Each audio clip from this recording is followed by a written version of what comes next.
আল্লাহুম্মা আনসুর খাব্বাবানা, আল্লাহুম্মা আনসুর খাব্বাবানা। হে আল্লাহ, আপনি আমার খাব্বাবকে সাহায্য করেন। আল্লাহর রাসূল সাল্লাল্লাহু আলাইহি ওয়াসাল্লামের দোয়া কবুল হয়ে গেছে। খাব্বাব রাদিয়াল্লাহু তাআলা আনহু জীবিত থাকা অবস্থায় ওই উম্মে আনমার যে হিংস্র মহিলা ছিল, আল্লাহ তাআলা তাকে এমন এক দুরারোগ্য ব্যাধি দিয়া দিবেন, এমন এক রোগ দিয়া দিবেন, সমস্ত ডাক্তাররা বলতেছে, কবিরাজরা বলতেছে এই উম্মু আনমারের রোগ ভালো হওয়ার মতো কোনো ওষুধ এই দুনিয়াতে নাই। একটা ওষুধই আছে, যদি লোহার পাতগুলা গরম করে উম্মু আনমারের কপালের ভিতরে প্রতিদিন সেকা দেওয়া হয়, এটাই তার জন্য তার রোগের শেফা। বলেন না সুবহানাল্লাহ। রাসূলের দোয়া কবুল হয়ে গেছে। রাসূল দোয়া করছিলেন যে আল্লাহুম্মা আনসুর খাব্বাবানা, এই হিংস্র মহিলা আমার সাহাবী খাব্বাবকে এত কষ্ট দিতেছে, হে আল্লাহ আপনি খাব্বাবকে সাহায্য করেন। আল্লাহ তাআলা উম্মে আম্মানকে এমন এক অসুস্থতা দিয়া দিয়েছেন যে ওই যে লোহার পাত আছে এটা গরম করে তার কপালের ভিতরে যতক্ষণ পর্যন্ত ওই সেকা না দিত, সে কুকুরের মতো গেউ গেউ করত। কিসের মতো? কুকুরের মতো গেউ গেউ করত। সালাসুম মান কুন্না ফীহি ওয়াজাদা হালাওয়াতাল ঈমান, সালাসুম মান কুন্না ফীহি ওয়াজাদা হালাওয়াতাল ঈমান। যেই ব্যক্তির ভিতরে তিনটা গুণ থাকবে, ওই ব্যক্তি ঈমানের স্বাদ আস্বাদন করতে পারবে। বলেন কয়টা গুণ? তিনটা গুণ যার ভিতরে থাকবে। সবাই খুব খেয়াল দিয়ে শুনবেন, আমি গতানুগতিক কথা বলবো না, গুরুত্বপূর্ণ কিছু কথা বলবো, মনোযোগ দিয়ে শুনতে হবে। সালাসুম মান কুন্না ফীহি ওয়াজাদা হালাওয়াতাল ঈমান, তিনটা গুণ যার ভিতরে থাকবে, ওই ব্যক্তি ঈমানের স্বাদ আস্বাদন করতে পারবে। কয়টা গুণ? তিনটা গুণ। আল্লাহর রাসূল বলেন আইয়াকুন আল্লাহু ওয়া রাসূলুহু আহাব্বা ইলাইহি মিম্মা সাওয়াহুমা, যেই ব্যক্তির কাছে আল্লাহ এবং আল্লাহর রাসূল দুনিয়া এবং দুনিয়ার মাঝে যা কিছু আছে সব কিছুর চাইতে বেশি প্রিয় হবে, যেই ব্যক্তির কাছে আল্লাহ আল্লাহর রাসূল সবচাইতে বেশি প্রিয় হবে, ওই ব্যক্তি ঈমানের স্বাদ আস্বাদন করতে পারবে। এক নাম্বার গুণ। কয় নাম্বার গুণ? এক নাম্বার গুণ। এখন আসেন এক নাম্বার গুণ নিয়ে আমরা কিছু কথা বলি। এক নাম্বার গুণ আমাদের ভিতরে আছে কিনা? এখন আমরা যদি জিজ্ঞাসা করি যে আমরা সকলেই আল্লাহ তাআলাকে ভালোবাসি কিনা, আল্লাহর রাসূলকে ভালোবাসি কিনা, আমরা সকলেই বলবো আমরা আল্লাহ আল্লাহর রাসূলকে ভালোবাসি। কিন্তু বাস্তবে আমরা এই যে দাবিটা করলাম, এই দাবিতে আমরা মিথ্যাবাদী। কারণ কোন সন্তান যদি তার পিতাকে বলে আমি তোমাকে ভালোবাসি, অথচ বাবার কথা শোনে না, বলে আমি তোমাকে সবচেয়ে ভালোবাসি, বাবা বলে ডান দিকে যাও, সে যায় বাম দিকে, বাবা বলে সামনে যাও, সে যায় পিছনে, তো সে যে দাবি করলো আমি বাবাকে তোমাকে সবচেয়ে বেশি ভালোবাসি, তাহলে সে কি তার দাবিতে সত্যবাদী হইল? সত্যবাদী না। তো আমরা সকলেই দাবি করি আমরা আল্লাহ আল্লাহ রাসূলকে ভালোবাসি, কিন্তু আমরা আমাদের দাবিতে পরিপূর্ণ সত্যবাদী না। যদি বা সত্যবাদী হইতাম, তাহলে আল্লাহ তাআলার প্রত্যেকটা হুকুম আমার 3.5 হাত বডির ভিতরে থাকতো, রাসূলের আদর্শ আমার 3.5 হাত বডির ভিতরে থাকতো। অথচ আল্লাহ তাআলা কত দয়া মায়া করে আপনাকে আমাকে বানাইছেন। আমি যত বড় পালোয়ান হই না কেন, যত বড় শক্তিশালী মানুষ হয় না কেন, আল্লাহ তাআলা যদি আমার ভিতর থেকে রূহটা নিয়ে যান, আমার শক্তি নিমেষের ভিতরে শেষ হয়ে যাবে। আল্লাহ তাআলা কোরআনে কারীমের ভিতরে সূরাতুল বনী ইসরাঈল বলতেছেন, রাসূলকে প্রশ্ন করেছিল কাফেররা রূহ কি জিনিস, আল্লাহ তাআলা বলতেছেন কুলির রূহু মিন আমরি রাব্বি, রূহ এটা কিছু না, শুধু আল্লাহ তাআলার একটা নির্দেশ। রূহ কি? শুধু আল্লাহ তাআলার একটা নির্দেশ। আল্লাহ তাআলা বলছেন আমার এই বান্দা বেঁচে থাকবে, তো সে বেঁচে আছে।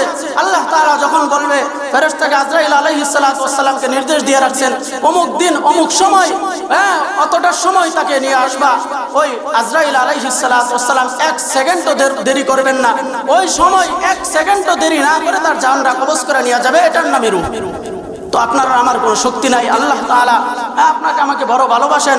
সারাদিন আমরা আল্লাহ তাআলার নাফরমানি করার পরেও আল্লাহ তাআলা আপনাকে আমাকে খাওয়ান, আল্লাহ তাআলা আপনাকে আমাকে পড়ান, আল্লাহ তাআলা ফ্রি অক্সিজেন নেওয়ার জন্য আমাকে আপনাকে সুযোগ দিয়ে দিয়েছেন।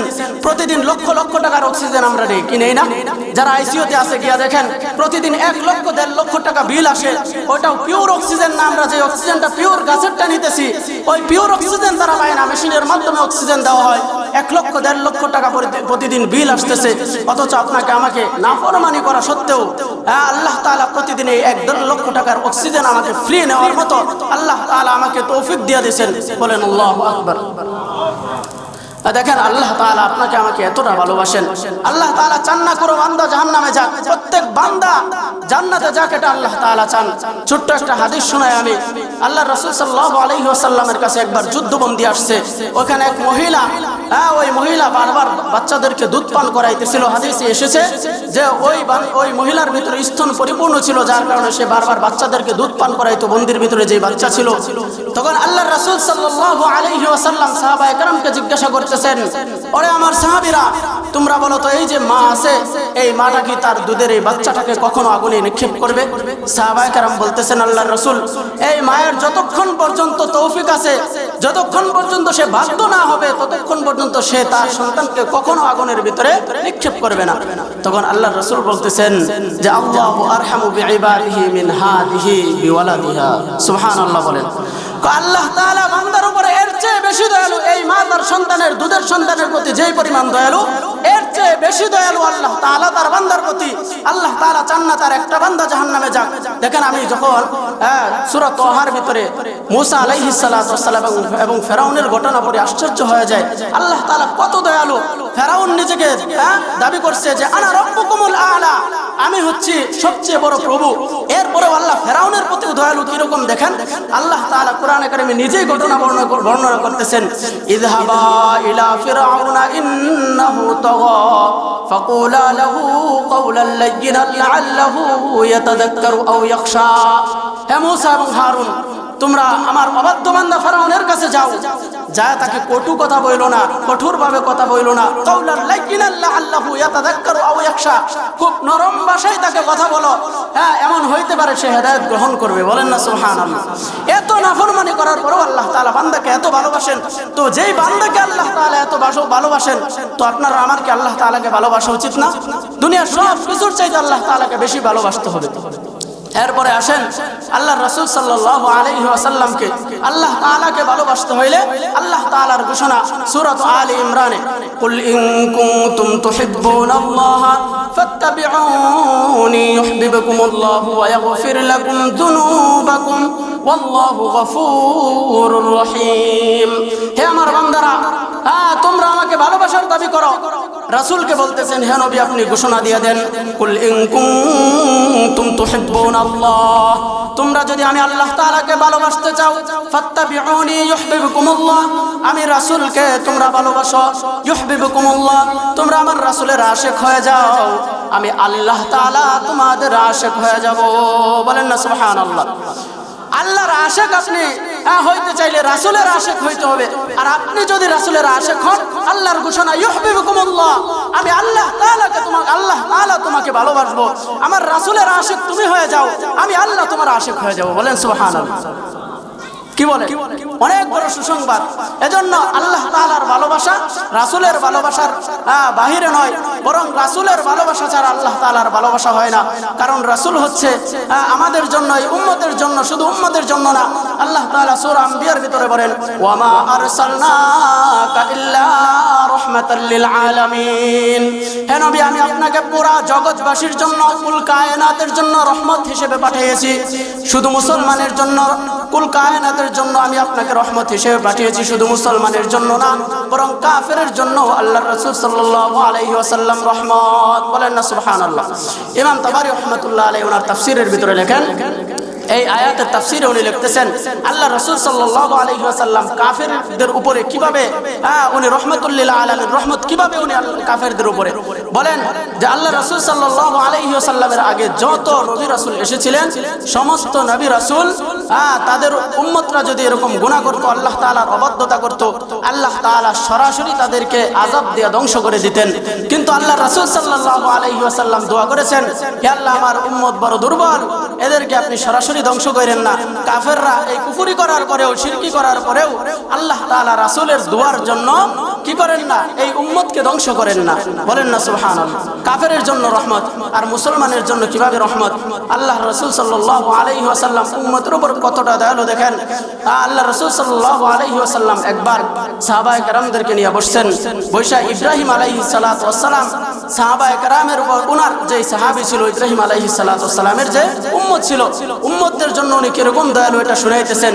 যে ইব্রাহিম আলাইহিস সালাতু ওয়াস সালাম দোয়া করতেছেন, রব্বি ইন্নাহুন্না আদলালনা কাসীরাম মিনান নাস ফামান তাবিআনি ফাইন্নাহু মিন্নি ومن عصاني فإنك غفور رحيم ইব্রাহিম আলাইহিস সালাতু ওয়াস সালাম আল্লাহ তাআলার কাছে দোয়া করতেছেন, হে আল্লাহ এই মূর্তিরা এই মানুষদেরকে পথভ্রষ্ট করে দিয়েছে, ইন্নাহুন্না আদলালনা কাসীরাম মিনান নাস ফামান তাবিআনি ফাইন্নাহু মিন্নি, আমার উম্মত যদি আমার অনুসরণ করে তাহলে তো তারা আমার অন্তর্ভুক্ত, ওমান আসানি ফাইন্নাকা গফুরুর রহিম, আর তারা যদি আমার অনুসরণ না করে আমার অবাধ্যতা করে তাহলে আপনি তো বড় দয়াবান। বলেন না সুবহানাল্লাহ। এরপরে আল্লাহ রাসূল সাল্লাল্লাহু আলাইহি ওয়াসাল্লাম ঈসা আলাইহিস সালাতু ওয়াস সালাম কিভাবে দোয়া করছেন উম্মতের জন্য রাসূল শুনাইতেছেন। তখন রাসূল সাল্লাল্লাহু আলাইহি ওয়াসাল্লাম এই আয়াত পাঠ করলেন যে ইন তুআযিবুহুম ফাইন্নাহুম ইবাদুক ওয়া ইন তাগফির লাহুম ফাইন্নাকা আনতাল আজিজুল হাকীম।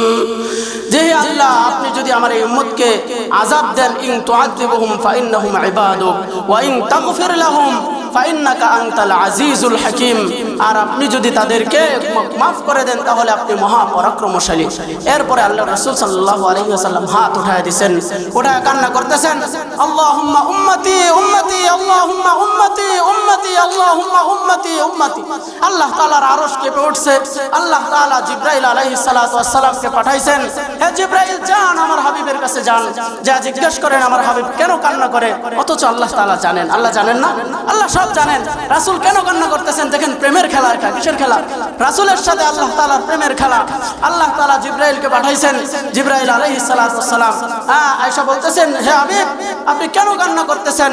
তখন আল্লাহর রাসূল সাল্লাল্লাহু আলাইহি ওয়াসাল্লাম সব ঘটনা খুলে বলছেন যে আমার উম্মতের জন্য আমি কান্না করতেছি, হাশরের মাঠে আমার উম্মতের কি অবস্থা হবে। তখন আল্লাহ তাআলা জিবরাইল আলাইহিস সালাতু ওয়াস সালাম আল্লাহ তাআলাকে গিয়ে এই কথা বলার পরে আল্লাহ তাআলা জিবরাইল আলাইহিস সালাতু ওয়াস সালামকে পাঠাইছেন, হে জিবরাইল আপনি গিয়ে আমার হাবিবকে বলে দেন সানুরদিকা, কিয়ামতের দিন অবশ্যই অবশ্যই আমি আপনার উম্মতের ব্যাপারে আপনাকে সন্তুষ্ট করব। বলেন না সুবহানাল্লাহ। আল্লাহ তাআলা ঘোষণা দিয়ে দিয়েছেন। আরেকটা হাদিস শোনাই, দেখেন মুসলিম শরীফের ভিতরে 375 এবং 76 নম্বর হাদিসের ভিতরে এসেছে। হাদিসের বর্ণনাকারী আবু হুরায়রা রাদিয়াল্লাহু তাআলা আনহু, আবু হুরায়রা রাদিয়াল্লাহু তাআলা আনহু বর্ণনা করতেছেন, লিকুল্লি নাবিয়্যিন দাওয়াতুন ওয়া আরাদতু ইনশাআল্লাহু আন আখতাবি দাওয়াতি শাফাআতান লিউম্মতি ইয়াউমাল কিয়ামা। আল্লাহর রাসূল বলেন প্রত্যেক নবীর জন্য আল্লাহ তাআলা এমন একটা দোয়া দান করছেন, যে দোয়াটা করার পরে আল্লাহ তাআলা অবশ্যই অবশ্যই ওই দোয়াটা কবুল করেন। পরবর্তী হাদিসে আল্লাহর রাসূল বলতেছেন যে প্রত্যেক নবী ওই দোয়াগুলো করে ফেলেছেন এবং আল্লাহ তাআলা ওটা কবুল করে নিয়েছেন। ওয়া ইন্নী আরাদতু ইনশাআল্লাহ আন আখতাবি দাওয়াতি শাফাআতান লিউম্মতি ইয়াউমাল কিয়ামা। আমি মুহাম্মদ দেখো কত বুদ্ধিমান, সমস্ত নবীরা তাদের দোয়াটা করে ফেলেছে, কিন্তু আমি মুহাম্মদ ওই দোয়াটা দুনিয়াতে করি নাই। ওই দোয়াটা কিয়ামতের দিন আমার উম্মতের শাফাআতের জন্য রেখে দিয়েছি। বলেন না সুবহানাল্লাহ। দেখেন রাসূল কত বড় বুদ্ধিমান, সমস্ত নবীরাই বুদ্ধিমান, কিন্তু রাসূল সাল্লাল্লাহু আলাইহি ওয়াসাল্লাম যেহেতু সাইয়্যিদুল আম্বিয়া, উনি সকলের চেয়ে বেশি জ্ঞানী, নবীদের মধ্যেও সকলের চেয়ে বেশি জ্ঞানী। রাসূল বলেন ওয়া ইন্নী আরাদতু ইনশাআল্লাহু আন আখতাবিয়া দাওয়াতি শাফাআতান লিউম্মতি ইয়াউমাল কিয়ামা। আমি আমার দোয়াটা আমি দুনিয়াতে করি নাই, আমার উম্মত যেদিন বিপদে পড়বে, ওই বিপদে পড়ার সময় যখন আমার উম্মতের কেউ থাকবে না, তখন আমি ওই সুপারিশের কান্ডারি, সুপারিশের ডালি নিয়ে আমার উম্মতের জন্য আল্লাহ তাআলার কাছে হাজির হব। বলেন না সুবহানাল্লাহ। রাসূল কত ভালোবাসতেন, আর আমরা কপাল করে উম্মত রাসূলের জন্য কি করতেছি। রাসূলের প্রতি ভালোবাসা থাকলে রাসূলের কলিজায় আমি কিভাবে ছুরি চালাই, আমার মুখে দাড়ি কিভাবে চলে, রাসূলের সুন্নাত কেন আমার 3.5 হাত বডির ভিতরে আসে না। অথচ রাসূল দুনিয়াতে কান্না করেছেন, কবরে কান্না করেছেন, কিয়ামতের ময়দানে আল্লাহর রাসূল সাল্লাল্লাহু আলাইহি ওয়াসাল্লাম শুধু উম্মতের জন্যই কান্না করবেন। বুখারীর ভিতরে লম্বা হাদিস আসছে, পুরো হাদিস বলবো না, শেষের দিকে বলবো। সকলেই জানেন প্রসিদ্ধ হাদিস এটা, সকল নবীদের কাছে উম্মতরা যাবে সুপারিশের জন্য, কেউ সুপারিশ করার সাহস করবে না। সর্বশেষ ঈসা আলাইহিস সালাতু ওয়াস সালাম, কুল কায়নাতের সরদার, সাইয়্যিদুল মুরসালিন, সাইয়্যিদুল আম্বিয়া, খাতামুন নবিয়্যিন, রাহমাতুল লিল আলামিনের কাছে ঈসা আলাইহিস সালাতু ওয়াস সালাম সমস্ত নবীদের উম্মতকে নিয়ে যাবেন রাসূল সাল্লাল্লাহু আলাইহি ওয়াসাল্লামকে সুপারিশ করার জন্য। রাসূল সাল্লাল্লাহু আলাইহি ওয়াসাল্লাম যাবেন মাকামে মাহমুদে, যাওয়ার পরে আল্লাহ রাসূল সাল্লাল্লাহু আলাইহি ওয়াসাল্লাম আল্লাহ তাআলার কুদরতি পায়ে সিজদায় পড়ে যাবেন। বলেন আল্লাহু আকবার।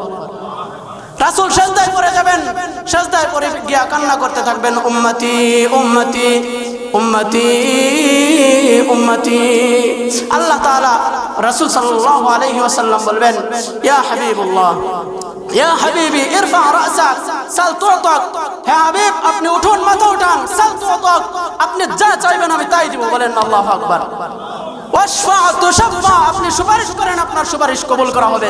রাসূল মাথা উঠায় আল্লাহ তাআলার কাছে বলতে থাকবে, উম্মতি উম্মতি উম্মতি উম্মতি। বুখারীর হাদিস, আল্লাহ রাসূল বলতে থাকবেন, ইয়া আল্লাহ আমার উম্মতকে বাঁচান জাহান্নাম থেকে, আমার উম্মতকে বাঁচান।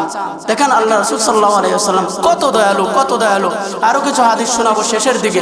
হ্যাঁ, আমি আর কিছু ঘটনা শোনাই যে সাহাবায়ে কেরাম আল্লাহ রাসূল সাল্লাল্লাহু আলাইহি ওয়াসাল্লামের প্রতি কিরকম ভালোবাসা ছিল, আল্লাহ তাআলার প্রতি কিরকম ভালোবাসা ছিল। হ্যাঁ, এখন আপনি আমি সকলেই এটা বলবো যে আমরা যে ভালোবাসবো রাসূলকে, ভালোবাসার মাপকাঠিকে সাহাবায়ে কেরাম দেখায় দিয়ে গেছেন যে এই মাপকাঠিতে আমাকে ভালোবাসবা।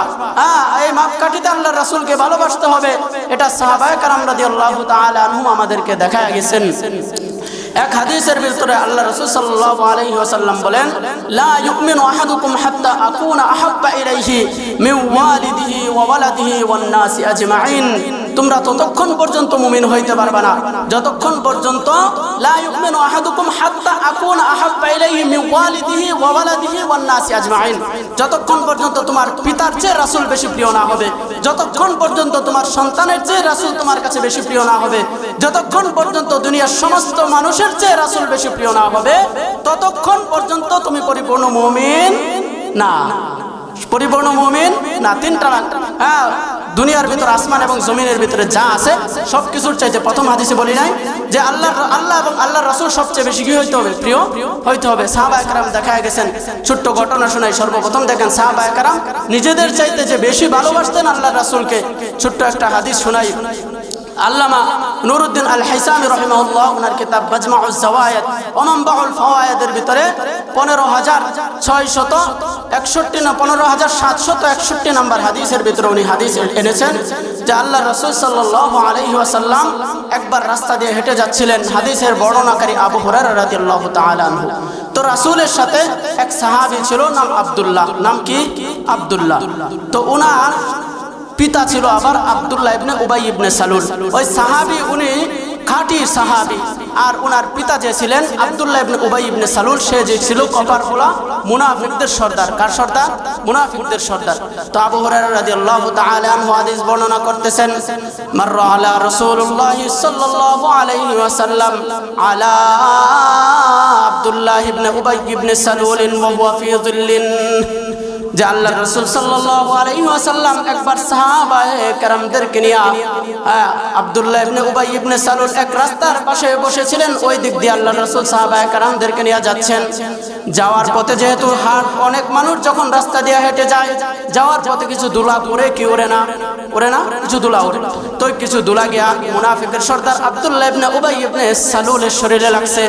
লাগার পরে সে বলতেছে, হ্যাঁ, যে ইবনে আবু কাবাশা, রাসূলকে ছোট ভাষায় বলতেছে যে ইবনে আবু কাবাশা, ছোট লোক মুহাম্মাদের ধুলা আমার শরীরে আসছে।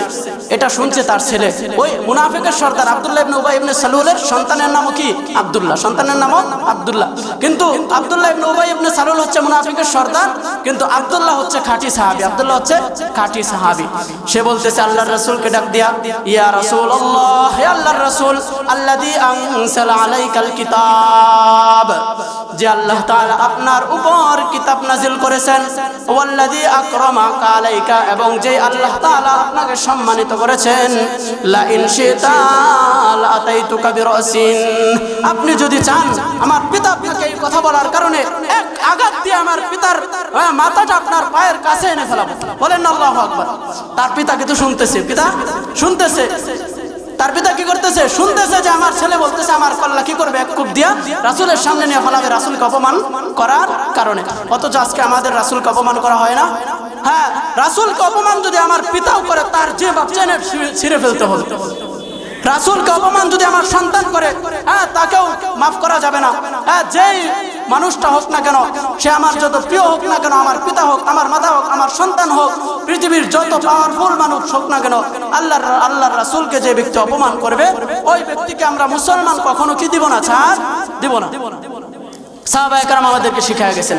দেখেন এখানে দেখেন আল্লাহ রাসূল সাল্লাল্লাহু আলাইহি ওয়াসাল্লামকে ওই সাহাবী আব্দুল্লাহ তার পিতার চেয়ে বেশি ভালোবাসে নাই। বাস আরেকটা ঘটনা শোনাই। দেখেন এই একই কিতাবের ভিতরে মাজমুউজ যাওয়ায়েদ ওয়া মানবাউল ফাওয়ায়েদের ভিতরে 15969 নম্বর হাদিসের ভিতরে হুসাইন ইবনে ওয়াহব রাদিয়াল্লাহু তাআলা আনহু হাদিস বর্ণনা করেছেন।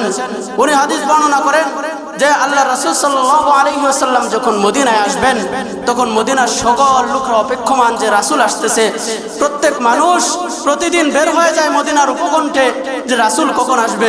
মহিলারাও পর্দার ফাঁক দিয়ে দেখে রাসূল আসছে কিনা। তো রাসূল যখন মদিনায় আসলেন, আসার পরে এক ছোট্ট সাহাবী ছিল তলহা ইবনুল বারা, নাম কি বলেন? তলহা ইবনুল বারা। তো সে বাবার আঙ্গুল ধরে দাঁড়ায় ছিল। রাসূল যখন আসছেন, হুসাইন ইবনে ওয়াহিব রাদিয়াল্লাহু তাআলা আনহু হাদিস বর্ণনা করেন যে আন্না তলহা ইবনুল বারা লাম্মা লাকিয়ান নবী সাল্লাল্লাহু আলাইহি ওয়াসাল্লাম, তলহা ইবনুল বারা যখন আল্লাহর রাসূল সাল্লাল্লাহু আলাইহি ওয়াসাল্লামের সাথে সাক্ষাতের জন্য গেলেন, যা বলতেছেন, হে আল্লাহর রাসূল, আমি আপনাকে দুনিয়ার সব কিছুর চাইতে বেশি ভালোবাসি, দুনিয়ার সব কিছুর চাইতে বেশি ভালোবাসি। রাসূল রসিকতা কইরা তাকে বলতেছেন পরীক্ষা দিতে হবে, পরীক্ষা দাও, কিভাবে বুঝবো তুমি আমাকে সবচেয়ে বেশি ভালোবাসো? ছোট্ট সাহাবী দেখেন কি বলতেছে। ছোট্ট সাহাবী বলতেছে যে মুরনি বিমা আহবাবতা ইয়া রাসূলুল্লাহ ফালা আসি লাকা আমরা, হে আল্লাহর রাসূল, আপনি যা ভালোবাসেন আপনি আমাকে নির্দেশ দেন, আমি কখনো আপনার নির্দেশ অমান্য করব না। তখন ফাআজিবান নবী সাল্লাল্লাহু আলাইহি ওয়াসাল্লাম লিযালিকা ওয়া হুয়া গুলাম, আল্লাহর রাসূল সাল্লাল্লাহু আলাইহি ওয়াসাল্লাম আশ্চর্য হয়ে গেছে, আমার এই ছোট্ট সাহাবী, ছোট্ট গোলাম, লিযালিকা ওয়া হুয়া গুলাম, একবার ছোট্ট 12-14 বছরের সাহাবী, এ বলে কি যে আপনি যা ভালোবাসেন আমাকে নির্দেশ দেন, অমান্য করব না। আল্লাহর রাসূল একটু রসিকতা করে তাকে বললেন, ইযহাব ফাকতুল আবাকা, হে তলহা, দৌড় দিয়া যাও, তোমার বাবার মাথাটা কাইটা নিয়ে আসো, বাবার মাথাটা কাইটা নিয়ে আসো। রাসূল রসিকতা করে বলছেন, তলহা এক দৌড় দিছে। আল্লাহু আকবার বলেন। আল্লাহ রাসূল তলহাকে বলছেন, এ তলহা দাঁড়াও, আমি পিতা পুত্রের ভিতরে বিচ্ছিন্ন করার জন্য আসি নাই, বরং আত্মীয়তার সম্পর্ক আমি লাগানোর জন্য এসেছি। দেখেন আল্লাহ রাসূল সাল্লাল্লাহু আলাইহি ওয়াসাল্লাম তখন তলহাকে বললেন, তলহা তুমি তোমার পরীক্ষায় পাশ করেছো। তো কিছুদিন পরে হুসাইন ইবনে ওয়াহিব রাদিয়াল্লাহু তাআলা আনহু হাদিসের মাঝখানে বলেন, ফামারিদা তলহা বাদা যালিকা ফামারিদা তলহা, এরপরে কিছুদিন পরে তলহা অসুস্থ হয়ে গেছে। ফাজাআন নবী সাল্লাল্লাহু আলাইহি ওয়াসাল্লাম, এরপরে আল্লাহর রাসূল সাল্লাল্লাহু আলাইহি ওয়াসাল্লাম তলহার কাছে গেছেন। যাওয়ার পরে তলহাকে দেখার পরে আল্লাহর রাসূল সাল্লাল্লাহু আলাইহি ওয়াসাল্লাম বুঝে ফেলেছেন আবার তলহার বেশি দিন বাঁচবে না।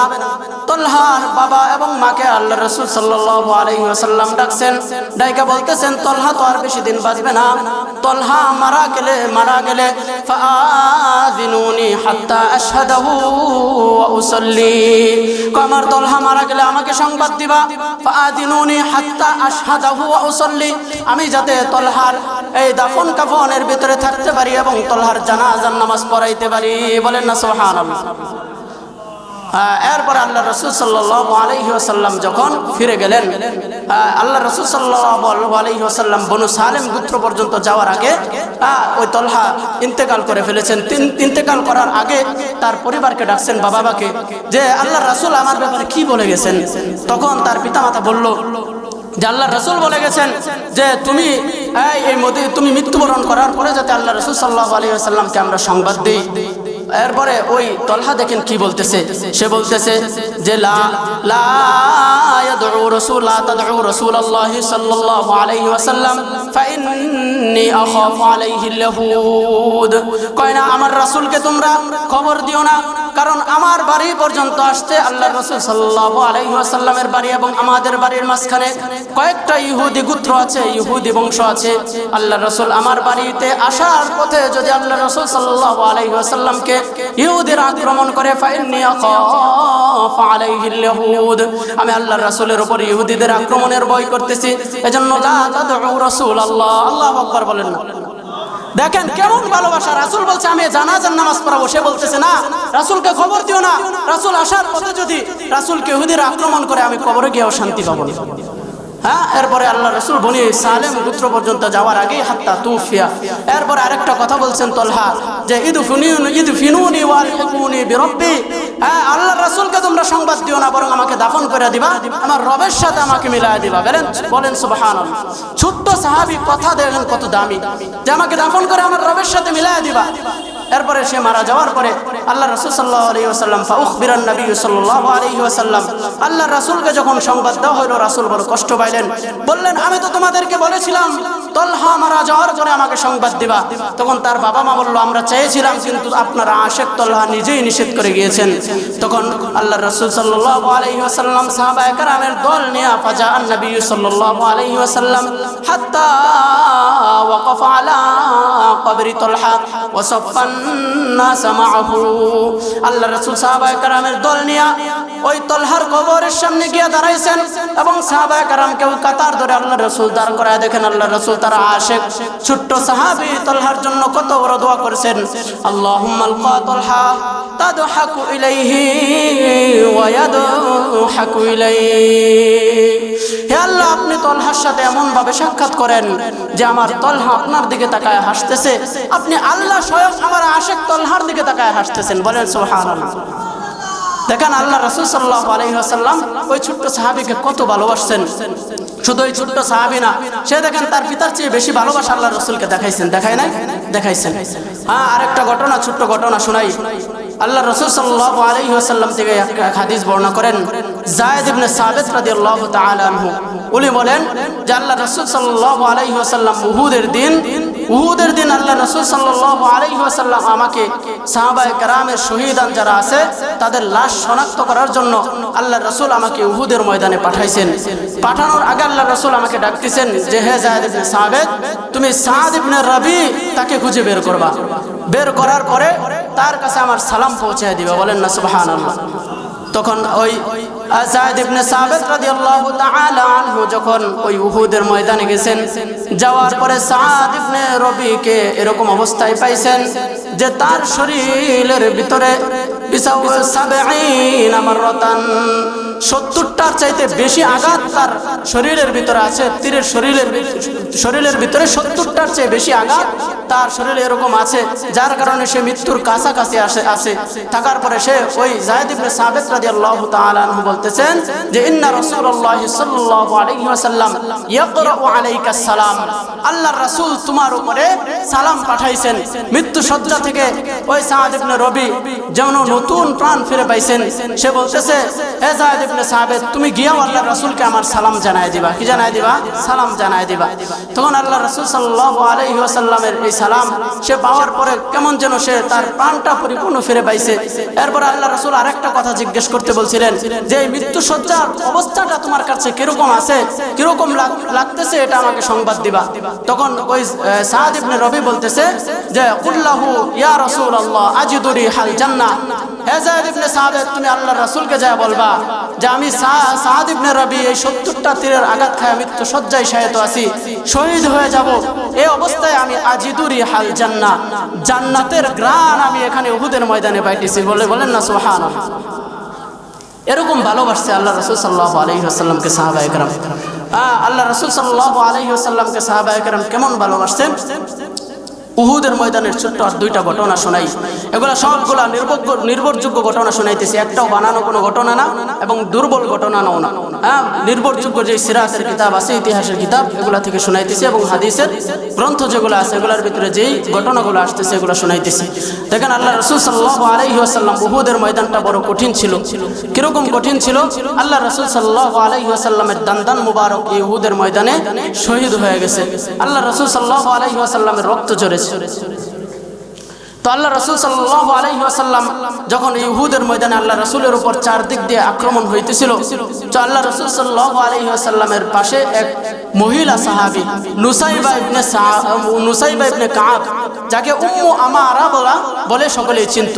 তো আল্লাহ রাসূল সাল্লাল্লাহু আলাইহি ওয়াসাল্লাম বলেন যে আমি উহুদের ময়দানে যখন সাহাবায়ে কেরাম রাদিয়াল্লাহু তাআলা আনহুম সকলেই দিক বিদিক ছুটাছুটি করতেছে, সাহাবায়ে কেরাম 70 জন সাহাবী শহীদ হয়ে গেছে, আমার কাছে মাত্র 5-6 জন লোক ছিল। ওই অবস্থায় উম্মু আমারা, আমি যেই দিকে তাকাই ডান দিকে তাকাইলে দেখি উম্মু আমারা তরবারি নিয়ে আমাকে রক্ষা করার জন্য যুদ্ধ করতেছে। আমি বাম দিকে তাকাই দেখি উম্মু আমারা আমাকে রক্ষা করার জন্য তরবারি দিয়ে যুদ্ধ করতেছে। করতেছে। আমি সামনে তাকাই, দেখি আল্লাহর রাসূল সাল্লাল্লাহু আলাইহি ওয়াসাল্লাম বলেন আমাকে রক্ষা করার জন্য উম্মু আমারা যুদ্ধ করতেছে। উম্মু আমারার সন্তান আব্দুল্লাহ, সেও ওই যুদ্ধে ছিল। তো তার তরবারির একটা বিশাল আঘাত লাগছে তার হাতের ভিতরে। লাগার পরে উম্মু আমারা তার সন্তানের দিকে খেয়াল করে নাই। সে তাড়াতাড়ি একটা কাপড় দিয়া তার হাতটা পেঁচায় তার সন্তানকে বলতেছে, আমার রাসূলের উপর আক্রমণ হইতেছে, আমার রাসূলের যাতে কোনো ক্ষতি না হয়, তুমি যাও যুদ্ধের ময়দানে যুদ্ধ করো। আমি এদিকে আল্লাহ রাসূল সাল্লাল্লাহু আলাইহি ওয়াসাল্লামকে রক্ষা করার জন্য তরবারি দিয়ে চারদিকে ঘুরতেছি। বলেন না সুবহানাল্লাহ। দেখেন মহিলা সাহাবী আল্লাহ রাসূলের প্রতি কতটা ভালোবাসা ছিল। আল্লাহ রাসূল সাল্লাল্লাহু আলাইহি ওয়াসাল্লামকে কত ভালোবাসতেন, অথচ আপনি আমি রাসূলের ভালোবাসা দাবি করি, অথচ আমার ভিতরে রাসূলের সুন্নতি নেই। আছে রাসূলের সুন্নত আছে? নাই। আরেকটা ছোট্ট ঘটনা শোনাই। এক সাহাবী, মহিলা সাহাবী, উহুদের ময়দানে তার বাবা শহীদ হয়েছে, তার সন্তান শহীদ হয়েছে, তার স্বামী শহীদ হয়েছে। ওই মহিলা রাসূল সাল্লাল্লাহু আলাইহি ওয়াসাল্লামের মৃত্যুর সংবাদ ছড়ায় পড়ছে। রাসূল শহীদ হন নাই, কিন্তু একটা সংবাদ ছড়ায় পড়ছিল।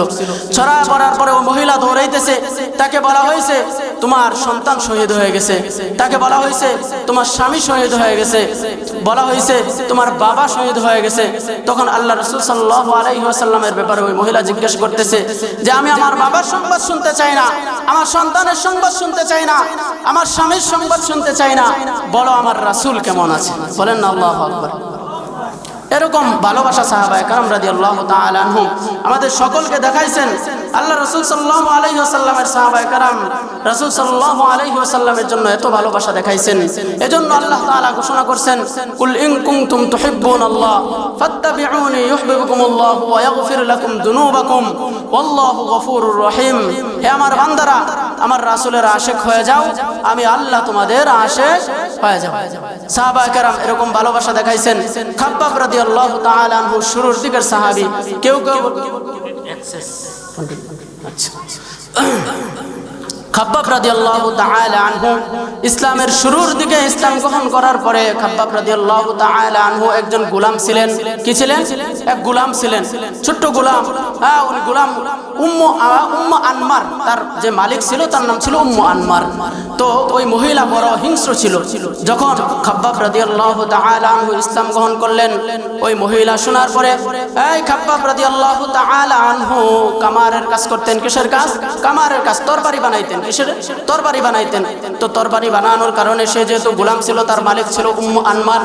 সে যখন শুনলো আমার গোলাম খাব্বাব সে ইসলাম গ্রহণ করেছে, মুহাম্মাদের দ্বীন গ্রহণ করেছে, প্রতিদিন সে দোকানের ভিতরে আসতো। এক দুই দিন পর পর আসার পরে সে ওই লোহার পাতগুলা গরম করার পরে খাব্বাব রাদিয়াল্লাহু তাআলা আনহুর কপালের ভিতরে সাকা দিয়ে দিত। এরকম কষ্ট দিছে। একদিন আল্লাহ রাসূল হেঁটে যাচ্ছেন, যাওয়ার পথে দেখেন এই উম্মে আনমার রাসূলের সাহাবী খাব্বাব রাদিয়াল্লাহু তাআলা আনহুর কপালের ভিতরে এরকম সাকা দিতেছে। রাসূল সহ্য করতে পারে নাই। আল্লাহ রাসূল সাল্লাল্লাহু আলাইহি ওয়াসাল্লাম দোয়া করতেছেন, আল্লাহুম্মা আনসুর খাব্বাবানা, আল্লাহুম্মা আনসুর খাব্বাবানা। হে আল্লাহ, আপনি আমার খাব্বাবকে সাহায্য করেন। আল্লাহর রাসূল সাল্লাল্লাহু আলাইহি ওয়াসাল্লামের দোয়া কবুল হয়ে গেছে। খাব্বাব রাদিয়াল্লাহু তাআলা আনহু জীবিত থাকা অবস্থায় ওই উম্মে আনমার যে হিংস্র মহিলা ছিল, আল্লাহ তাআলা তাকে এমন এক দুরারোগ্য ব্যাধি দিয়া দিয়েছেন, এমন এক রোগ দিয়া দিয়েছেন, সমস্ত ডাক্তাররা বলতেছে, কবিরাজরা বলতেছে এই উম্মু আনমারের রোগ ভালো হওয়ার মতো কোনো ওষুধ এই দুনিয়াতে নাই। একটা ওষুধই আছে, যদি লোহার পাতগুলা গরম করে উম্মু আনমারের কপালের ভিতরে প্রতিদিন সেকা দেওয়া হয়, এটাই তার জন্য তার রোগের শেফা।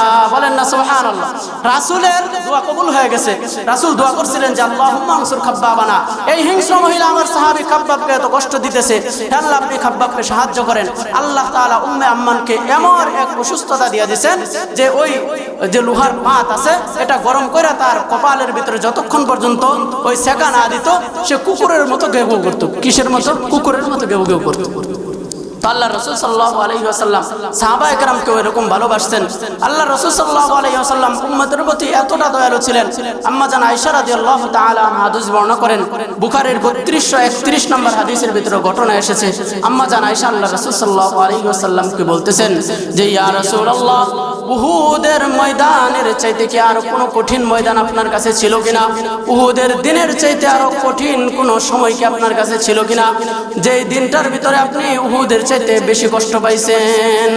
তখন আল্লাহর রাসূল আম্মা জান আয়েশাকে বলতেছে যে তোমার ও উহুদের ময়দানে আমাকে যে কষ্ট দিয়েছেন সেটা তো আমি জানি, হ্যাঁ, এবং সেই কষ্টটা অনেক বড় কষ্ট ছিল। তার চেয়ে বেশি কষ্ট আমি ওই দিন পেয়েছিলাম যেদিন আমি তায়েফের ময়দানে গিয়েছিলাম আব্দে ইয়ালিল ইবনে আব্দে কুলালের নিকট। সে তাকে যখন আমি ইসলামের দাওয়াত দিলাম, দাওয়াত দেওয়ার পরে সে ইসলাম গ্রহণ করে নাই। তারা 3 ভাই ছিল, 3 ভাইয়ের এক ভাই বলতেছে যে তুমি মুহাম্মদ ছাড়া বুঝি আর কোনো লোক পাওয়া যায় নাই যাকে আল্লাহ তাআলা নবুয়তি দান করবেন? বলেন না নাউজুবিল্লাহ। আরেক ব্যক্তি বলতেছে কুরাইশ গোত্র ছাড়া আল্লাহ তাআলাকে আর কোনো গোত্র পান নাই যেই গোত্রকে আল্লাহ তাআলা নবুয়তি দান করবেন। তখন আল্লাহ রাসূল সাল্লাল্লাহু আলাইহি ওয়াসাল্লামকে ওই ছোট্ট ছোট্ট বাচ্চাদেরকে, তায়েফের বাচ্চাদেরকে লেলায়া দিবেন। লেলায়া দেওয়ার পরে ছোট্ট ছোট্ট বাচ্চারা আল্লাহর রাসূলকে পাথর মেরে রাসূলের যে পিঠটা আছে সেই পিঠটা জাজরা করে দিবেন।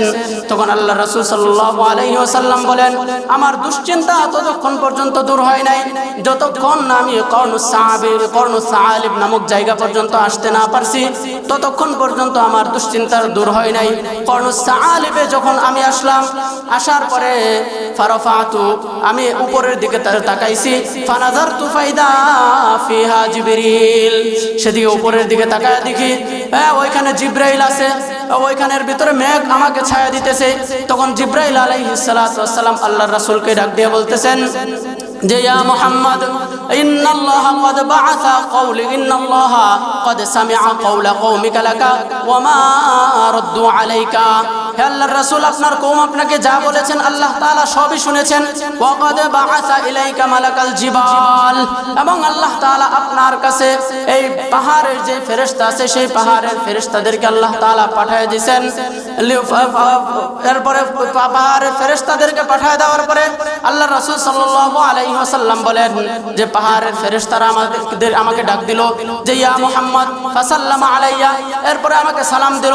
সালাম দেওয়ার পরে ওই পাহাড়ের ফেরেশতারা বলতেছে যে আল্লাহর রাসূল আপনি যা চান আমাদেরকে নির্দেশ দিতে পারেন। ইনশিতা আন উতবিকু আলাইহিমুল আখশাবাইন, আপনি যদি আমাদেরকে নির্দেশ দেন এই 2 আখশাবাইন পাহাড় দিয়া এই তায়েফের ময়দানে যত কাফের আছে সমস্ত কাফেরদেরকে আমরা ধ্বংস করে দিব। দেখেন আল্লাহর রাসূল কি উত্তর দিয়েছেন। আল্লাহর রাসূল সাল্লাল্লাহু আলাইহি ওয়াসাল্লাম বলতেছেন বাল আরজু আইয়ুখরিজাল্লাহু মিন আসলাবিহিম মান ইয়াবুদুল্লাহ ওয়াহদাহু লা ইউশরিকু বিহি শাইআন। কহে পাহাড়ের ফেরেশতারা তোমরা আমার উম্মতকে ধ্বংস কইরো না, বাল আরজু আইয়ুখরিজাল্লাহু মিন আসলাবিহিম, বরং আমি আশা করতেছি এই কাফেরদের সুলুক থেকে, এই কাফেরদের বংশধরের ভিতরে এরকম ভাবে এরকম সন্তান আসবে মান ইয়াবুদুল্লাহ ওয়াহদাহু লা ইউশরিকু বিহি শাইআন, যারা কখনো আল্লাহ তাআলার সাথে কোনো শরীক করবে না, এক আল্লাহ তাআলার ইবাদত করবে। সুতরাং তোমরা আমার এই উম্মত বেবুস উম্মতকে তোমরা ধ্বংস কইরো না। তখন আল্লাহ রাসূল সাল্লাল্লাহু আলাইহি ওয়াসাল্লামের কথা শুই না ওই পাহাড়ের ফেরেশতারা আল্লাহ তাআলার কাছে চলে গেছেন। বলেন না সুবহানাল্লাহ। দেখেন কতটা দয়ালু, রাসূলকে রক্তাক্ত করছেন। রক্তাক্ত করার পরেও আল্লাহ রাসূল সাল্লাল্লাহু আলাইহি ওয়াসাল্লাম বলতেছেন যে না আমার উম্মতকে ধ্বংস কইরো না, বরং আশা করি এরা বেবুস, এরা বুঝতে পারে না এজন্য আমাকে কষ্ট দিছে, কিন্তু এদের ভিতরে এরকম সন্তান আসবে যারা কখনো আল্লাহ তাআলার সাথে শরীক করবে না, এক আল্লাহ তাআলার ইবাদত করবে। এরকম ভাবে উহুদের ময়দানেও আল্লাহ তাআলা এরকম পাহাড়ের ফেরেশতাদেরকে পাঠাইছেন। ওইখানেও আল্লাহ রাসূল সাল্লাল্লাহু আলাইহি ওয়াসাল্লাম একই উত্তর দিয়েছেন যে লা বাল আরজু আইয়ুখরিজাল্লাহু মিন আসলাবিহিম।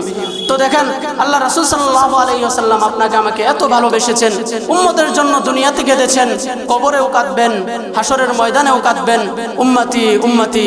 তো রাসূল এত ভালোবাসছেন, এই ভালোবাসার বিনিময়ে আমাদের ভালোবাসা উচিত না? কি বলেন উচিত না? এজন্য আপনার আমার রাসূল সাল্লাল্লাহু আলাইহি ওয়াসাল্লামের সুন্নাত দিয়া আল্লাহ রাসূল সাল্লাল্লাহু আলাইহি ওয়াসাল্লাম যে আদর্শ রেখে গিয়েছেন, দিন রেখে গিয়েছেন, এই দিনের ভিতরে আমাদের প্রত্যেককে ঢোকা উচিত। রাসূলের সুপারিশ পাইতে চাইলে, রাসূল সাল্লাল্লাহু আলাইহি ওয়াসাল্লামের ভালোবাসা কিয়ামতের ময়দানে পাইতে চাইলে আল্লাহ রাসূলের আদর্শের ভিতরে ঢুকতে হবে। ইনশাআল্লাহ আমরা সকলে রাজি আছি না? আল্লাহ রাসূলকে ভালোবাসতে হবে, আল্লাহ তাআলাকে ভালোবাসতে হবে, আল্লাহ রাসূল সাল্লাল্লাহু আলাইহি ওয়াসাল্লামকে সবচেয়ে বেশি ভালোবাসতে হবে, নিজের পিতার চেয়ে, নিজের মাতার চেয়ে, নিজের সন্তানের চেয়ে, নিজের দলের নেতার চেয়ে, নিজের দলের যে প্রধান আছে তার চেয়ে। আমরা এরকম অনেক লোক আছে যারা রাসূল সাল্লাল্লাহু আলাইহি ওয়াসাল্লামের আদর্শকে কোনো কেয়ারই করি না, মনে করি আমি আদমশুমারিতে যেহেতু মুসলমান তাহলে আমি মনে পরিপূর্ণ মুসলমান আছি, আল্লাহ তাআলা মনে হয় কিয়ামতের দিন আমাকে মাফ করে দিবেন। না, রাসূলের সুন্নতের বাহিরে, রাসূলের ভালোবাসার বাহিরে কোনো ব্যক্তি মাফ পাবে না। আল্লাহ তাআলা আপনাকে আমাকে যে কথাগুলো বললাম প্রত্যেকটা কথার উপর আমল করার তৌফিক দান করুন। বলেন ওয়াফিরু দাওয়ানা আলহামদুলিল্লাহ। বলা হয় 10টা নায়ক নায়িকার নাম বলতে পারবে, যদি বলা হয় 10টা বিভিন্ন ধরনের মডেল আছে তাদের নাম বলো, তারা বলতে পারবে। কিন্তু যদি বলা হয় 5 জন সাহাবীর নাম বলো, ওই 5 জন সাহাবীর নাম তারা বলতে পারবে না। অথচ সাহাবায়ে কেরাম রাদিয়াল্লাহু তাআলা আনহুম নিজেদের মালের চেয়ে, নিজেদের সন্তানের চেয়ে সব কিছুর চাইতে বেশি ভালোবেসেছেন। দেখেন একটু আগে শোনাইছি যে অনেক সাহাবী তাদের পিতার চেয়ে বেশি ভালোবেসেছেন, নিজের সন্তানের চেয়ে বেশি ভালোবেসেছেন, নিজের মালের চেয়েও বেশি ভালোবেসেছেন। আরেকটা ঘটনা শোনাই, এই ঘটনাও হাদিসের ভিতরে এসেছে। আল্লাহ রাসূল সাল্লাল্লাহু আলাইহি ওয়াসাল্লাম একবার বসে আছেন, তো আল্লাহ রাসূলের এক গরীব সাহাবী আল্লাহ রাসূলের কাছে এসেছেন। আসার পরে বলতেছেন, হে আল্লাহ রাসূল, আমার বাড়ির উপরে এক আপনার প্রভাবশালী এক সাহাবী, ধনী সাহাবী, তার একটা খেজুর গাছ আমার বাড়ির ভিতরে এসেছে, আপনি যদি তাকে একটু বলে দেন ওই সাহাবী মনে হয় ওই খেজুর গাছটা আমাকে দিয়া দিবে। তখন আল্লাহ রাসূল ওই বড়লোক সাহাবী, ধনী সাহাবী তাকে ডাকাইছেন। ডাকার পরে ওই সাহাবী যখন আল্লাহ রাসূল সাল্লাল্লাহু আলাইহি ওয়াসাল্লামের দরবারে আসলেন, আসার পরে আল্লাহ রাসূল বললেন যে আমার সাহাবী, তুমি এই গরিব সাহাবীকে তোমার এই একটা গাছ দিয়া দাও, তোমার তো অনেক গাছ আছে। ওই সাহাবী আল্লাহ রাসূলের এই কথা শুনে নাই। আল্লাহ রাসূল সাল্লাল্লাহু আলাইহি ওয়াসাল্লাম বলেছেন, এই গাছটা যদি তুমি দিয়া দাও তাহলে এই গাছের বিনিময়ে তোমাকে জান্নাতে আল্লাহ তাআলা একটা গাছ দিবেন। বলেন না সুবহানাল্লাহ। তো আল্লাহ রাসূলের এক সাহাবী পর্দার আড়ালে ছিলেন, আবু দাহদা নাম কি? আবু দাহদা। তো আবু দাহদা এই কথা শুনেছেন, সেও অনেক বড়লোক সাহাবী ছিল। তার একটা বাগান ছিল 600 খেজুর গাছ। কয়শো খেজুর গাছ? 600 খেজুর গাছ ছিল। সে শোনার পরে ওই সাহাবী আবু দাহদা সে মনে করতেছে এটা তো আমার বিশাল বড় অফার, জান্নাতের ভিতরে আল্লাহ রাসূল ঘোষণা দিয়েছেন একটা খেজুর গাছ হবে। সে দৌড় দিয়া গেছে আল্লাহ রাসূলের কাছে, গিয়া বলতেছে, আল্লাহ রাসূল, এই যে ওই সাহাবীকে আপনি এই সুসংবাদ দিলেন যে একটাই খেজুর গাছ গরিব সাহাবীকে দিয়া দিলে জান্নাতে আল্লাহ তাআলা একটা খেজুর গাছ দিবেন, আমার জন্য কি অফার আছে কিনা? আল্লাহ রাসূল বলেন, হ্যাঁ তোমার জন্য এই অফার। তো সে দৌড় দিয়া ওই ধনী সাহাবীর বাড়িতে গেছে। যাওয়ার পরে বলতেছে যে তুমি এই গাছটা বিক্রি করবা কিনা? তখন আবু দাহদা রাদিয়াল্লাহু তাআলা আনহুকে ওই সাহাবী বলতেছে, না আমি বিক্রি করব না। তখন আবু দাহদা রাদিয়াল্লাহু তাআলা আনহু বলতেছে যে আমার এই 600 খেজুর গাছের যে বাগানটা আছে এই বাগানটা আমি তোমাকে দিয়া দিলাম, এই বাগানের বিনিময়ে তুমি আমাকে একটা খেজুর গাছ দিয়ে দাও। বলেন না সুবহানাল্লাহ। তো সে বলল ঠিক আছে। সে প্রথমে মনে করছে ঠাট্টা মস্কারি করতেছে, কিন্তু যখন আবু দাহদা রাদিয়াল্লাহু তাআলা আনহু সিরিয়াস ভাবে বললেন তখন সে বলল ঠিক আছে, চুক্তি হয়ে গেছে। তখন আবু দাহদা দৌড়ায় রাসূলের কাছে আসছে, আয়েশা বলতেছে, আল্লাহর রাসূল, আমি তো এটা কিনে নিছি, এই একটা সাহাবী একটা যে খেজুর গাছ আছে একটা খেজুর গাছ আমি 600 খেজুর গাছের বিনিময়ে আমি কিনে নিছি। আল্লাহ রাসূল অনেক খুশি হয়ে গেছেন। খুশি হয়ে আল্লাহ রাসূল সাল্লাল্লাহু আলাইহি ওয়াসাল্লাম বলতেছেন, হে আবু দাহদা, তোমার জন্য জান্নাতে আল্লাহ তাআলা কোটি কোটি খেজুর গাছ বানায় রাখছেন। বলেন না সুবহানাল্লাহ। এই সাহাবী দৌড়ে গেছেন ওই বাগানের ভিতরে। যাওয়ার পরে তার স্ত্রীকে বলতেছেন, এই স্ত্রী তুমি বের হও। তখন আবু দাহদা রাদিয়াল্লাহু তাআলা আনহুর স্ত্রী বলতেছেন, বের হবে কেন? আপনি না বাগানের ভিতরে আসবেন, আমাদের বাগান 600 খেজুর গাছের বাগান। তখন আবু দাহদা বলতেছে যে আমার প্রিয় স্ত্রী, আমি তো এই বাগানটা বিক্রি করে দিছি। কত টাকার বিনিময়ে বিক্রি করছেন? আমি তো বিক্রি করছি জান্নাতের একটা খেজুর গাছের বিনিময়ে। বলেন না সুবহানাল্লাহ। জান্নাতের একটা খেজুর গাছের বিনিময়ে আমি 600 খেজুর গাছ বিক্রি করে দিছি। ওই দেখেন ওই সাহাবী আবু দাহদা রাদিয়াল্লাহু তাআলা আনহুর স্ত্রীও কত বড় দিনদার। সে বলতেছে, রবিহাল ভাই, হে আবু দাহদা, আপনি বড় ভালো লাভজনক ব্যবসা করেছেন, লাভজনক ব্যবসা করেছেন। বলেন না সুবহানাল্লাহ। আমাদের স্ত্রী হলে কি করতো? গর্তে বের করতো। কি গর্তে বের করতো না? বাড়িতে কোনো খাবার নাই, পাতিলে রান্না হইতো না, এমন হয়তো তালাক দিত। তালাক তো হয় না, মেয়েদের তালাকের অধিকার নাই, ডিভোর্স দিয়া দিত। তালাক হোক আর না হোক, যে তুমি কিরকম বেয়াক্কল, এক খেজুর গাছের বিনিময়ে তুমি 600 খেজুর গাছ দিয়া দিছো। অথচ তার স্ত্রী কি বলতেছে? আবু দাহদা রাদিয়াল্লাহু তাআলা আনহুর স্ত্রী বলতেছে, রবিহাল ভাই, হে আবু দাহদা, আপনি বড় লাভবান। এরকম ব্যবসা করছেন যে ব্যবসায় আপনি বড় লাভবান হয়ে গেছেন। বলেন না সুবহানাল্লাহ। কি বলেন ওই 600 যে খেজুর গাছের বিনিময়ে জান্নাতের একটা খেজুর গাছ কিনে নিছেন সেই কি লসের ভিতরে পড়ছে? না। দেখেন আমি ছোট্ট একটা হাদিস শোনাই। জান্নাতের ভিতরে জান্নাতের ছোট্ট জায়গার দাম কত? বুখারীর ভিতরে 3251 নম্বর হাদিসের ভিতরে এসেছে। আল্লাহ রাসূল সাল্লাল্লাহু আলাইহি ওয়াসাল্লাম থেকে হাদিস বর্ণনা করেছেন আনাস রাদিয়াল্লাহু তাআলা আনহু। আল্লাহ রাসূল সাল্লাল্লাহু আলাইহি ওয়াসাল্লাম বলেন মাউজিউ সাউতিন ফিল জান্নাতি খায়রুম মিনাদ দুনিয়া ওয়া মা ফিহা। আল্লাহ রাসূল সাল্লাল্লাহু আলাইহি ওয়াসাল্লাম বলতেছেন জান্নাতের এক চাবুক পরিমাণ জায়গার দাম কত সাহাবীরা জানেননি? মাউজিউ সাউতিন ফিল জান্নাতি খায়রুম মিনাদ দুনিয়া ওয়া মা ফিহা। জান্নাতের ভিতরে এক চাবুক পরিমাণ জায়গার দাম দুনিয়া এবং দুনিয়ার মাঝে যা কিছু আছে সব কিছুর চাইতে বেশি। বলেন না সুবহানাল্লাহ। আর জান্নাতের একটা গাছের দাম কত শুনবেন নাকি বলবো? একটা গাছের দাম কত দেখেন। এই হাদিসও 3250 নম্বর বুখারীর ভিতরে এসেছে। হাদিসের বর্ণনাকারী সাহাবী সাহাল ইবনে সাদ রাদিয়াল্লাহু তাআলা আনহু উনি বর্ণনা করতেছেন যে ইন্না ফিল জান্নাতি লা শাজারাতান ইয়াসিরুর রাকিবু ফি যিল্লিহা মিআতা আমিন লা ইয়াকতুহা। জান্নাতের একটা গাছের বরত্ব এত বেশি। জান্নাতের একটা গাছ কত বড় শোনো। ইন্না ফিল জান্নাতি লা শাজারাতান ইয়াসিরুর রাকিবু ফি যিল্লিহা মিআতা আমিন। ওই গাছের যে ছায়া আছে ওই ছায়ার ভিতরে কোনো যদি ঘোড় সওয়ার 100 বছর পর্যন্ত দৌড়াইতে থাকে তারপরেও ওই গাছের ছায়া শেষ করতে পারবে না। বলেন না সুবহানাল্লাহ। এত দাম জান্নাতের ভিতরে একটা গাছের। তো আবু দাহদা জিতছে না লস হইছে? কি বলেন? জিতছে না? জান্নাতের একটা গাছের বরত্ব এত বেশি যে ওই জান্নাতের একটা গাছের ভিতরে ঘুরসোয়ার যদি 100 বছর দৌড়ায় সেই 100 বছর দুনিয়ার 100 বছর না, পরকালের 100 বছর, পরকালের একদিন দুনিয়ার 50,000 বছরের সমান। কত দিনের সমান? পরকালের একদিন, কিয়ামতের দিনের একদিন। আল্লাহ তাআলা সূরাতুল মাআরিজের ভিতরে বলেন সাআলা সাইলুম বিআযাবিন ওয়াকিআ লিল কাফিরিনা লাইসা লাহু দাফিআ মিনাল্লাহি যিল মাআরিজ তা'রুজুল মালাইকাতু ওয়ার রূহু ইলাইহি ফি ইয়াউমিন কানা মিকদারুহু 50,000 সানা। ফেরেশতা যে আল্লাহ তাআলার কাছে উঠে তো তারা পৃথিবীর যে 50,000 বছর আছে এই 50,000 বছর সমপরিমাণ ওই আল্লাহ তাআলার কাছে আল্লাহ তাআলার হিসাবে একদিন। আল্লাহ তাআলার কাছে কয়দিন? একদিন। তো এইভাবে দৌড়াইলে যদি একটা গাছের ছায়া শেষ না হয় তাহলে গাছটা কত বড়? গাছটা কত বড়? তো সাহাবায়ে কেরাম নিজেদের মালের চেয়েও বেশি আল্লাহ রাসূল সাল্লাল্লাহু আলাইহি ওয়াসাল্লামকে ভালোবেসেছেন। আল্লাহ তাআলা বান্দাদেরকে বড় ভালোবাসেন, এজন্যই রাসূলকে পাঠাইছেন, সর্বোত্তম রাসূল আমাদেরকে পাঠাইছেন। আল্লাহ তাআলা বলেন ওমা আরসালনাকা ইল্লা রাহমাতাল লিল আলামিন। রাসূলের ব্যাপারে আরো বলতেছেন ওয়া ইন্নাকা লাআলা খুলুকিন আযীম। এরপর আল্লাহ তাআলা আরেক আয়াতের ভিতরে বলতেছেন ওমা আরসালনাকা ইল্লা কাফাতাল লিন-নাসি বাশীরাও ওয়া নাযীরা। আমি আপনাকে মানুষের জন্য যথেষ্ট হিসেবে পাঠিয়েছি, বাশীর হিসেবে, সুসংবাদ হিসেবে পাঠিয়েছি, সতর্ক বার্তা হিসেবে আপনাকে পাঠিয়েছি। এরকম ভাবে আল্লাহ রাসূল সাল্লাল্লাহু আলাইহি ওয়াসাল্লামকে আল্লাহ তাআলা সম্মানিত করেছেন। আল্লাহ নিজে ভালোবাসেন আল্লাহ রাসূল সাল্লাল্লাহু আলাইহি ওয়াসাল্লামকে। আল্লাহ রাসূলকে আল্লাহ তাআলা দুনিয়াতেও সন্তুষ্ট করেছেন, পরকালেও সন্তুষ্ট করবেন। উম্মতের ব্যাপারেও আল্লাহ তাআলা সন্তুষ্ট করবেন। কিভাবে সন্তুষ্ট করবেন? ছোট্ট আরেকটা হাদিস শোনাই।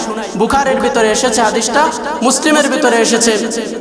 আল্লাহ রাসূল সাল্লাল্লাহু আলাইহি ওয়াসাল্লাম বলেন ইয়াদখুলু আহলুল জান্নাতিল জান্নাতা ওয়া আহলুন নারিন নার। যখন মানুষ ইয়াদখুলু আহলুল জান্নাতিল জান্নাত ইয়াদখুলু আহলুল জান্নাতিল জান্নাতা ওয়া আহলুন নারিন নার। যখন জান্নাতীরা জান্নাতে প্রবেশ করবে, জাহান্নামীরা জাহান্নামে প্রবেশ করবে, আল্লাহ তাআলা ফেরেশতাদেরকে বলবেন যে ওই সমস্ত বান্দাদেরকে তোমরা বের করে নিয়ে আসো যাদের অন্তরের ভিতরে সামান্য পরিমাণ ঈমান আছে, সামান্য পরিমাণ ঈমান আছে। আরেক হাদিসের ভিতরে আল্লাহ রাসূল সাল্লাল্লাহু আলাইহি ওয়াসাল্লাম বলেন ইন্নী লা আ'লামু আখিরা আহলিল জান্নাতি ইন্নী লা আ'লামু আখিরা আহলিন নারি খুরুজান মিনহা ওয়া আখিরা আহলিল জান্নাতি দুখুলাল জান্নাহ। আল্লাহ রাসূল সাল্লাল্লাহু আলাইহি ওয়াসাল্লাম বলতেছেন জাহান্নাম থেকে সর্বশেষ যে ব্যক্তি বের হয়ে আসবে ওই ব্যক্তি সম্পর্কেও আমি জানি, এবং জান্নাতে যে ব্যক্তি সর্বশেষ প্রবেশ করবে ওই ব্যক্তি সম্পর্কেও আমি জানি। আল্লাহ রাসূল সাল্লাল্লাহু আলাইহি ওয়াসাল্লাম বলেন জাহান্নাম থেকে যে ব্যক্তি সর্বশেষ বের হয়ে আসবে রাজুলুন ইয়াখরুজু মিনান নারি হাবওয়ান, হামাগুড়ি দিয়া জাহান্নাম থেকে বের হয়ে আসবে। বের হয়ে আসার পরে আল্লাহ তাআলার কাছে যাবে, যাওয়ার পরে আল্লাহ তাআলা বলবেন ইযহাব ফাদখুলিল জান্নাহ, হে আমার বান্দা তুমি সর্বশেষ জাহান্নাম থেকে বের হয়ে আসছো, তুমি জান্নাতের ভিতরে প্রবেশ করো। ওই ব্যক্তি যাবে ফাজা, ওই ব্যক্তি জান্নাতে যাওয়ার পরে ধারণা করবে জান্নাত মনে হয় পরিপূর্ণ, আল্লাহ তাআলার কাছে ফিরে আসবে ফায়ারজিউ। এরপরে আল্লাহ তাআলাকে বলতে থাকবে যে হে আল্লাহ আমি জান্নাতকে পরিপূর্ণ পাইছি, ওয়াজাদতুহা মালাআ, জান্নাতকে কি পাইছি আমি পরিপূর্ণ পাইছি। আল্লাহ তাআলা তাকে আবার বলবেন ইযহাব ফাদখুলিল জান্নাহ, যাও তুমি জান্নাতে প্রবেশ করো। এরপর ওই ব্যক্তি যাবে ফায়ুখাইয়ালু আন্নাহা মালাআ, সে ব্যক্তি আবার ধারণা করবে জান্নাত পরিপূর্ণ, আমি সর্বশেষ জাহান্নাম থেকে বের হয়ে আসছি, আমার জন্য মনে হয় জান্নাতে কোনো জায়গা নাই। আল্লাহ তাআলার কাছে আসার পর আল্লাহ তাআলা আবার বলবেন ইযহাব ফাদখুলিল জান্নাহ, তুমি যাও জান্নাতে প্রবেশ করো, জান্নাত পরিপূর্ণ না, ফা ইন্না লাকা মিসলাদ দুনিয়া ওয়া আশারাত আমসালিহা, তোমার জন্য জান্নাত শুধু খালি নাই, বরং তোমাকে আমি জান্নাতের এই পরিমাণ দিলাম এবং তোমাকে এই দুনিয়ার 10 দুনিয়ার সমপরিমাণ জান্নাতের মালিক তোমাকে বানায়া দিলাম। বলেন না সুবহানাল্লাহ। হ্যাঁ, ওই ব্যক্তি সর্বশেষ জাহান্নাম থেকে বের হয়ে আসছে, সর্বশেষ জাহান্নাম থেকে বের হয়ে আসছে, তাকে আল্লাহ বলতেছেন যে ইযহাব ফাদখুলিল জান্নাহ ফা ইন্না লাকা মিসলাদ দুনিয়া ওয়া আশারাত আমসালিহা, তোমাকে আমি শুধু জান্নাত পরিপূর্ণ করি নাই, বরং তোমার জন্য 10 দুনিয়ার সমান জান্নাত আমি রেখে দিয়েছি। এই কথা শোনার পর ওই ব্যক্তি একেবারে আশ্চর্য হয়ে যাবে, আশ্চর্য হয়ে বলতে থাকবে যে হে আল্লাহ আপনি আমার সাথে কি ঠাট্টা বিদ্রুপ করতেছেন, অথচ আপনি বিশ্বের প্রতিপালক। মুসলিমের ভিতরে বুখারীর ভিতরে অসংখ্য হাদিসের কিতাবের ভিতরে এই হাদিসটা এসেছে, লম্বা হাদিস, আমি সংক্ষিপ্ত করে শোনাইতেছি। তখন আল্লাহ তাআলা বলবেন যে না, আমি তোমার সাথে কি করতেছি না, ঠাট্টা বিদ্রুপ করতেছি না। এটুক বর্ণনা করার পরে হাদিসের বর্ণনাকারী সাহাবী ইবনে মাসউদ রাদিয়াল্লাহু তাআলা আনহু হেসে দিয়েছেন। আপনারা একটু হাসেন, একটু হাসেন, হ্যাঁ হাসেন।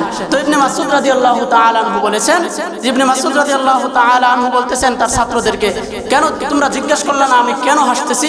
তখন ইবনে মাসউদ রাদিয়াল্লাহু তাআলা আনহুর ছাত্ররা বলতেছেন হে ইবনে মাসউদ বলেন আপনি কেন হাসতেছেন? ইবনে মাসউদ বলেন আল্লাহর রাসূল সাল্লাল্লাহু আলাইহি ওয়াসাল্লাম যখন এই হাদিস বর্ণনা করেছেন তখন আল্লাহর রাসূল নিজেও হেসেছেন। রাসূল জিজ্ঞেস করেছেন ওরে আমার সাহাবীরা তোমরা কেন জিজ্ঞেস করো না আমি হাসতেছি? সাহাবা একরাম জিজ্ঞেস করলেন হে আল্লাহর রাসূল কেন হাসতেছেন বলেন। তখন আল্লাহ রাসূল সাল্লাল্লাহু আলাইহি ওয়াসাল্লাম বলেন যে ওই ব্যক্তি যে বলছিল যে আল্লাহ আমি কোনো আমল করি নাই, সর্বশেষ জাহান্নাম থেকে বের হয়ে আসছি, আমার জন্য এত দাম, আমাকে 10 দুনিয়ার সমপরিমাণ জান্নাতের মালিক আপনি বানায়া দিয়েছেন, আপনি কি আমার সাথে ঠাট্টা বিদ্রুপ করতেছেন? এই কথা শুই না আল্লাহ তাআলা নিজেও হেসে দিয়েছেন, আল্লাহ তাআলা নিজেও হেসে দিয়েছেন। তো দেখেন আল্লাহ রাসূল সাল্লাল্লাহু আলাইহি ওয়াসাল্লাম, তো আল্লাহ রাসূল সাল্লাল্লাহু আলাইহি ওয়াসাল্লামের মাধ্যমে পুরো উম্মতকে আল্লাহ তাআলা এভাবে সম্মানিত করেছেন। আল্লাহ রাসূল সাল্লাল্লাহু আলাইহি ওয়াসাল্লাম কিয়ামতের দিন ততক্ষণ জান্নাতে যাবেন না যতক্ষণ পর্যন্ত তার একটা উম্মত জাহান্নামে থাকবে। বলেন না সুবহানাল্লাহ। এজন্য রাসূলকে ভালোবাসা উচিত না শুধু কথায়, কি বলেন এখানে বসে বসে কথাই বললাম হ্যাঁ ভালোবাসা উচিত, এটাই নাকি আদর্শের ভিতরে? যারা নামাজ পড়েন না আজকে থেকে ওয়াদা করেন এখানে বসে যে আজকে থেকে কোনো নামাজ কি করব না, কাজা করব না, দাড়ির ভিতরে খুর লাগাই, আজকে থেকে আমি ওয়াদা করলাম আল্লাহ রাসূলের ভালোবাসায় যে এখন থেকে আমি দাড়িতে আর কি করব না, খুর লাগাবো না। রাসূলের সুন্নাত আমার ভিতরে নাই, রাসূলের সুন্নাত আমার ভিতরে আনবো, 3.5 হাত বডির ভিতরে রাসূলের ভালোবাসা দিয়ে এরকম ভাবে সাজাবো যাতে আমাকে দেখলেই বোঝা যায় যে আশেক রাসূল। শুধু 12 রবিউল আউয়াল জিলাপি খাওয়ান না মুসলমান নাকি না, জিলাপি খান না আশেক রাসূল নাকি, তারা জান্নাত পাবে? একদম দাড়ি ছাড়া ওয়াদা করেন তো দেখি হুজুরের কথা। হ্যাঁ ইনশাআল্লাহ ওয়াদা করেন দেখি। হ্যাঁ শুধু জিলাপি খাওয়ান না মুসলমান না, আমরা দাড়ি রাখবো, রাসূলের আদর্শের ভিতরে ঢুকবো। হ্যাঁ হাত তুলেন ইনশাআল্লাহ আজকে থেকে দাড়ি রাখবো যারা দাড়ি নাই। হ্যাঁ রাসূল সাল্লাল্লাহু আলাইহি ওয়াসাল্লামের সুন্নতের উপরে চলবো, নামাজ কাজা করব না। দাড়িওয়ালারা হাত তুলে, আমি কইছি যার দাড়ি নাই তারা হাত তুলেন ইনশাআল্লাহ। একজন হলেও হাত তুলেন আজকে থেকে রাসূলের সুন্নত অনুযায়ী আমি দাড়ি কাটবো না, রাসূলের সুন্নত অনুযায়ী দাড়ি রাখবো। একজনও হাত তুলেন না, এরকম নাই নাকি কেউ? হাত তুলেন। হ্যাঁ দাড়ি রাখলে বরং সুন্দর দেখা যায়, দাড়ি কাটলে যখন মানুষ বৃদ্ধ হয়ে যায় তখন খুব খারাপ দেখা যায়, চেহারার ভিতরে কোনো নূর থাকে না। আপনি খেয়াল করে দেখেন একজন সাদা দাড়িওয়ালা এই যে চাচা বসে রয়েছে কেমন যেন নূর চমকাইতেছে, এই যে চাচারা বসে রয়েছে। হ্যাঁ আমি এরকম বলতেছি না, শুধু কথার কথা বলতেছি না, বাস্তবে নূর চমকাইতেছে সাদা দাড়িওয়ালা। হ্যাঁ এরা যখন আল্লাহর কাছে হাত তুলে, আল্লাহ রাসূল বলেন সাদা দাড়িওয়ালারা যখন আল্লাহ তাআলার কাছে হাত তুলে আল্লাহ তাআলা এই হাত খালি হাতে ফিরিয়ে দিতে আল্লাহ তাআলা লজ্জা পান। বলেন না সুবহানাল্লাহ। এজন্য আল্লাহ তাআলার আদর্শের ভিতরে আমরা কি করব, সকলেই ঢোকার চেষ্টা করব, তাহলে আমরা কিয়ামতের দিন রাসূলের শাফাআত পাবো। আল্লাহ তাআলা আমাদেরকে রাসূলের সুন্নাহ মেনে চলার তৌফিক দান করুন।